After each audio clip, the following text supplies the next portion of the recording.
I decided I wanted to get involved in the programme for two reasons. The first one, I felt like I wanted to give something back to Combat Stress because I felt that they saved my life. And the other one was I wanted to raise public awareness of exactly what PTSD means on a daily basis. I felt very ashamed of having PTSD, and for a long time I didn't admit to myself that I had PTSD.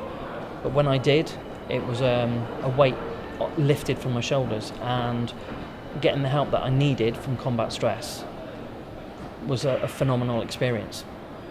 So if there is a serving soldier or a veteran watching the video and feels that it's striking a chord and they get help, then if that happens to one person, then the whole project's been worthwhile. PTSD has been around since men discovered fire.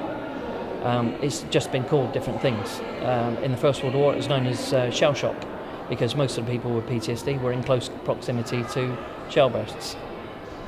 So that hasn't changed. How we deal with it has changed. It's an invisible wound which you can't see. It's damage done to the brain. Having PTSD is quite a lonely condition. You look normal, but you're fighting a constant battle in your head, and people can't see that. Our new exhibition is Science Museum's Centenary World War I exhibition, and we've coincided its opening with the 100th anniversary of the Battle of the Somme.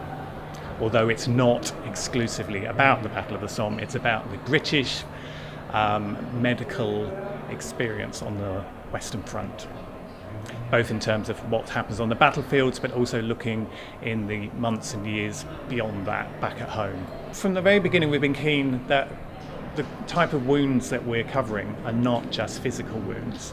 I mean, tens of thousands of men in the First World War suffered mental health wounds, and that's still the same case today. So we wanted to work with an organisation whose origins were in the First World War, and Combat Stress was formed in 1919 as a response to the problems that men suffering from mental health wounds were encountering back in society. So because we wanted to make contemporary links with the wounded today, we were very interested in working with Combat Stress and a number of veterans to explore that whole area of post-traumatic stress disorder and look at the parallels between what was happening now and what was happening then.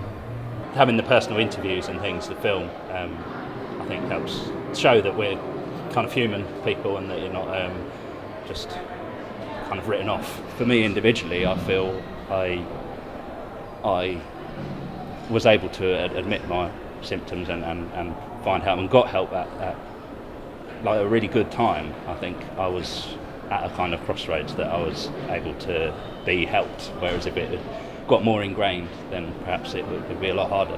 And older guys that I've seen, it's become much more part of them. I love the exhibition. I knew the Science Museum would do a really good job, but I was pleasantly surprised. It's easy to follow. I like the lighting, which gives you an impression of going through dark times and then emerging in much brighter times.